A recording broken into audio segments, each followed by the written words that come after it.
Exam expert के इस YouTube channel में आपका स्वागत है। इस वीडियो में हम लोग बात करने वाले हैं रिकंस्ट्रक्शन क्या होता है, रिकंस्ट्रक्शन के कैरेक्टरिस्टिक क्या क्या होते हैं और रिकंस्ट्रक्शन के लिए कौन कौन सा मेथड यूज किया जाता है। सबसे पहले हम लोग जानते हैं रिकंस्ट्रक्शन क्या होता है। रिकंस्ट्रक्शन एक प्रोसेस है जिसमें हम लोग कंपनी के जितने भी अफेयर्स होते हैं, अफेयर्स का मतलब है जो एसेट और लायबिलिटीज होती हैं जिनकी वैल्यू डिक्रीज या इंक्रीज होती है, या कंपनी में कोई चीज़ परचेज हुआ या सेल हुआ, ये सारे अफेयर्स ऑफ द कंपनी कहलाते हैं। ठीक है, तो जितने भी अफेयर्स हो रहे हैं उनको रीऑर्गेनाइज करने के लिए, रीऑर्गेनाइज हम लोग कैसे करते हैं, तो जितने भी एसेट हैं उनको हम लोग रीवैल्यूएशन कर उसका रीवैल्यूएशन किया जाता है, और जितने भी लायबिलिटीज़ हैं उन सब का रीअसेसमेंट किया जाता है। और उसके बाद जितनी भी हमारी लॉसेज होती हैं उन सब को हम लोग रिड्यूज कर देते हैं। किसके द्वारा? तो जो हमारे फेड अप वैल्यू होते हैं शेयर के, उसमें कमी करके।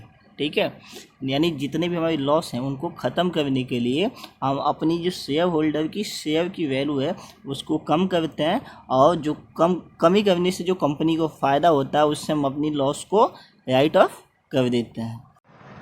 आगे कहता है reconstruction is usually done to reorganize capital और कंपाउंड विथ क्रेडिटर। यानी हम लोग रिकंस्ट्रक्शन जनरली इसलिए करते हैं कि अपनी जो कैपिटल वैल्यू है उसको रीऑर्गेनाइज कर सके, और जो क्रेडिटर का पैसा है उसको भी कंपाउंड कर सके। भी कंपाउंड करने का मतलब एक सीमित अमाउंट तक। ठीक है, आगे कहता है कि रिकंस्ट्रक्शन अगर सीधे सीधे कहा जाए तो रिकंस्ट्रक्शन का मतलब होता है कि कंपनी बिना लिक्विडेट हुए, बिना बंद हुए एक नई कंपनी चालू कर देती है। यानी अपनी जितने भी लॉस थे उन सबको ख़त्म कर देती है और नए तरीके से बिजनेस चालू कर देती है। इसी को हम लोग रिकंस्ट्रक्शन कहते हैं। अब हम लोग बात करते हैं रिकंस्ट्रक्शन का फीचर्स और कैरेक्टरिस्टिक के विषय में। तो पहला फीचर्स हमारा दिया हुआ है कि यह एक लीगल प्रोसेस है। लीगल प्रोसेस कहने का मतलब है कि कानून हमें रिकंस्ट्रक्शन करने का अनुमति देती है। दूसरा फीचर्स जो है वो बोलता है कि इसमें रिकंस्ट्रक्शन में कंपनी लिक्विडेट नहीं होती, यानी पुरानी कंपनी जो मौजूदा कंपनी है वो बंद नहीं होती और फिर भी एक नया कंपनी चालू हो जाता है। तीसरा जो फीचर्स दिया हुआ है ये बताता है कि इसमें कंपनी के जो कैपिटल हैं वो रिड्यूज हो जाते हैं, यानी कम हो जाते हैं और रीऑर्गेनाइज हो जाते हैं। ठीक है, चौथा जो पॉइंट बताता है वो कहता है कि कंपनी में कोई चेंज नहीं होती है, नई कंपनी फॉर्म होती है, लेकिन इसमें जो शेयर होल्डर का राइट्स होता है वो चेंज हो जाता है और क्रेडिटर का जो राइट्स होता है वो चेंज हो जाता है। अब हम लोग बात करते हैं मेथड ऑफ इंटरनल रिकंस्ट्रक्शन की। तो सबसे पहला मेथड आपका होता है अल्टरेशन और रीऑर्गेनाइजेशन ऑफ शेयर कैपिटल। इसमें क्या होता है, बोल रहा है a company limited by share can be alternate का मतलब होता है कि छोटी मोटी बदलाव।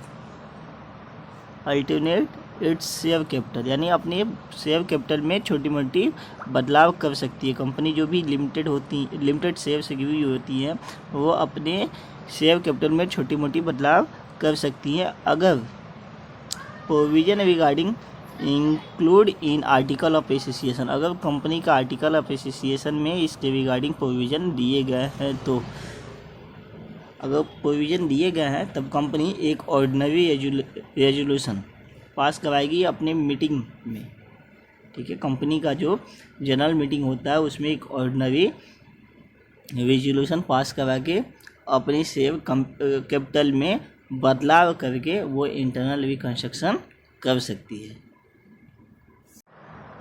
अब हम लोग देखते हैं कि कंपनी अपनी शेयर कैपिटल में कैसे बदलाव कर सकती है। तो पहला पॉइंट दिया हुआ है increase in share capital by issuing new share, company अपने शेयर, कुछ नए शेयर को इशू करके अपनी शेयर कैपिटल को बढ़ा सकती है, और जो एक्स्ट्रा पैसा कंपनी के पास आएगा उससे अपनी जितने भी लॉस होते हैं उसको राइट ऑफ कर सकती है। दिया हुआ है when company requires additional extra capital then increase in capital by issuing new share, यानी नए शेयर इशू करके अपने कैपिटल को बढ़ा सकती है और कुछ एडिशनल कैश को अपने पास ला सकती है जिससे वो अपनी लॉस को राइट ऑफ कर सके। दूसरा पॉइंट है consolidation of share. Consolidation of share का मतलब होता है कि शेयर की वैल्यू में कुछ कमी लाके, ठीक है।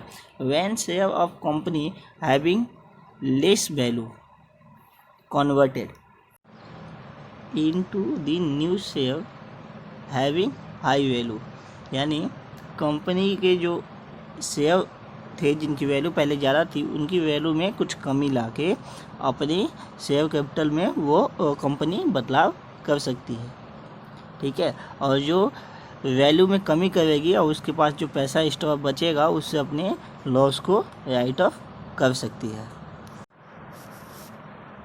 कंसोलिडेटेड प्रोसेस को जब कंपनी अपनाती है, इस प्रोसेस के थ्रू कंपनी के जो शेयर कैपिटल है उसमें कोई भी बदलाव नहीं होती है, लेकिन जो शेयर की वैल्यू होती है, ठीक है, नंबर ऑफ शेयर कम हो जाते हैं। शेयर कैपिटल सेम होती है, नंबर ऑफ शेयर घट जाते हैं या बढ़ जाते हैं। तीसरा जो तरीका है वो है सब डिवीज़न ऑफ शेयर। इस सब डिवीज़न का मतलब होता है कि जो हमारी शेयर है उसको छोटे छोटे टुकड़ों में बांट देना। बोले आया when share of the company divide into the share having less value, यानी कंपनी के जो शेयर थे उसको छोटे छोटे वैल्यू के शेयर में बांट दिए, is called sub division of share. इसे ही हम लोग सब डिवीज़न ऑफ शेयर कहते हैं। By this the number of share are increase by dividing them into share having less value. इस तरीके से हमारी जो कंपनी के शेयर थे उनके नंबर में बढ़ोतरी आ जाएगी, लेकिन शेयर कैपिटल में कोई भी बदलाव नहीं होगा। और रीऑर्गेनाइजेशन का फोर्थ पॉइंट क्या दिया हुआ है conversion of share into stock और स्टॉक इनटू शेयर्स। इसमें दिया हुआ a company can convert fully paid share into stock और स्टॉक इनटू शेयर। कंपनी अपनी जो फुल्ली पेड शेयर हैं, यानी जिस पे कोई भी कॉल सिनेरियर नहीं है, उनको स्टॉक में चेंज कर सकती है और स्टॉक को शेयर्स में चेंज कर सकती है।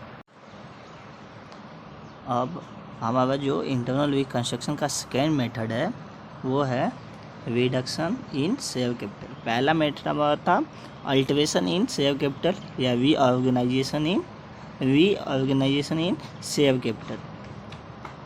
अब हम लोग दूसरे मेथड की बात करते हैं जो है reduction in share capital. Reduction का मतलब होता है कि शेयर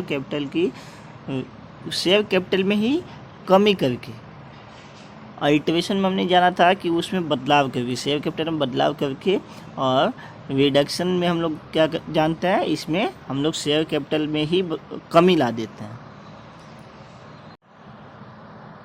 आगे कहता है कि रिडक्शन के लिए हमें कुछ स्पेसिफिक कंडीशन को देखनी होती है। अगर वो कंडीशन सेटिफाई होगा तभी हम अपने शेयर कैपिटल को रिड्यूस कर सकते हैं। पहला कंडीशन दिया हुआ है कि ये बात रिडक्शन के लिए आपके आर्टिकल ऑफ एसोसिएशन में पहले से लिखी होनी चाहिए, यानी कंपनी का आर्टिकल ऑफ एसोसिएशन में अगर रिडक्शन का कोई कंसेप्ट नहीं है तो कंपनी रिडक्शन के थ्रू अपने अंदर कोई बदलाव नहीं कर सकती है। सेकेंड पॉइंट है company has pass A special resolution for this purpose, यानी कंपनी को अपने मीटिंग में, कंपनी की मीटिंग में स्पेशल रेजोल्यूशन को पास करवानी होगी और तब जाके ही कंपनी रिडक्शन मेथड के थ्रू इंटरनल रिकंस्ट्रक्शन कर सकती है। थर्ड पॉइंट कहता है the court has accept the scheme of reduction of share capital. ठीक है, ये पॉइंट कहता है कि कंपनी को कोर्ट से परमिशन लेनी होगी रिडक्शन करने के लिए, अपनी शेयर कैपिटल में रिडक्शन करने के लिए। अगर कोर्ट रिडक्शन के लिए परमिशन देती है, यानी उनकी स्कीम को एक्सेप्ट करती है, तभी जाके वो रिडक्शन के थ्रू अपने शेयर कैपिटल में बदलाव कर सकते हैं। अब कहता है कि रिडक्शन मेथड के भी कुछ स्पेशल टेक्निक होते हैं, जिसमें पहला दिया हुआ है,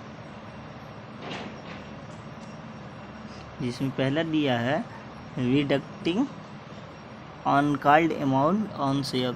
जो शेयर पे अनकॉल्ड अमाउंट है, यानी जो हमें पैसा जो नहीं मिला है, शेयर का वो पैसा जो हमें अभी नहीं मिला है, उसकी वैल्यू में बदलाव करके। बोलता है if share issue by the company are not fully paid then company can cancel the liability of unpaid amount of share.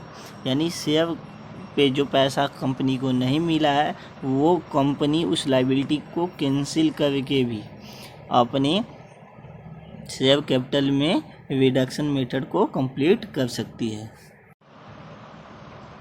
और दूसरा पॉइंट कहता है by refunding excess capital on share retaining with the company in the excess over requirement of capital then it can refund such excess capital to the share holder. अगर company के पास ज़रूरत से ज़्यादा पैसे आ गए हैं, तो कंपनी अपनी शेयर होल्डर को एक्सेस अमाउंट को रिटर्न करके भी रिडक्टिंग मेथड से रिकंस्ट्रक्शन कर सकती है। अब हम लोग थर्ड मेथड को देखते हैं, जो है variation of share holders right. Variation का मतलब होता है फर्क दिखाना। दिया हुआ है when different class of share issued by the company which different type of right are attached such as right of dividend, right for vote, etc. Then the company can change any of the rights in any way। बोलता है कि जो company के अलग अलग class के share होते हैं, उन सब के पास अलग अलग राइट्स होते हैं। अलग अलग क्लास का मतलब होता है आपका इक्विटी शेयर और प्रेफरेंस शेयर के बारे में बात की जा रही है। इक्विटी शेयर होल्डर जो होते हैं उनके पास राइट टू वोट होता है, और जो प्रेफरेंस शेयर होल्डर होते हैं उनके पास डिविडेंड की राइट होती है, यानी उनको फिक्स अमाउंट मिलना चाहिए, फिक्स रेट ऑफ डिविडेंड मिलना चाहिए। ठीक है, यही बोला है कि कंपनी उनके राइट्स में बदलाव करके ये रिकंस्ट्रक्शन कर सकती है। दिया हुआ है that the company can change the rate of dividend of preference share.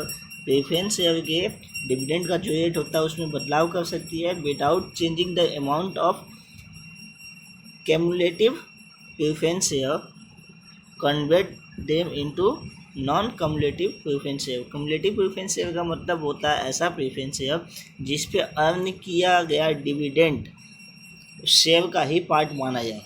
ठीक है, और नॉन कम्युलेटिव में क्या होता है, इसमें जो डिविडेंड होता है वो शेयर से अलग माना जाता है, उसे एक्स्ट्रा इनकम का मानी जाती है। वीडियो का PDF नोट्स आपको टेलीग्राम चैनल पे मिल जाएगा। टेलीग्राम चैनल का लिंक हम डिस्क्रिप्शन में दे दिए हैं। जो अभी तक हमारे टेलीग्राम चैनल में ज्वाइन नहीं हुए हैं, वो लिंक को टच करके टेलीग्राम चैनल में ज्वाइन करें और PDF डाउनलोड कर लें।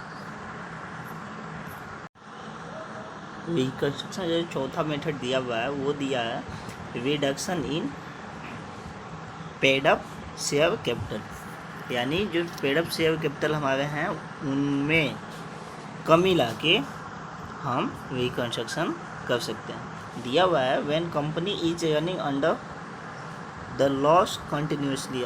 लगातार कंपनी अगर घाटे में चली रही है, then the accumulated loss are show in the balance sheet under the head fictitious asset. अगर कंपनी लगातार घाटे में चले आई है तो उस समय जो हमारी लॉस होते हैं उनको हम लोग बैलेंस शीट में फैक्टिशियस एसेट के नाम से दिखाते हैं।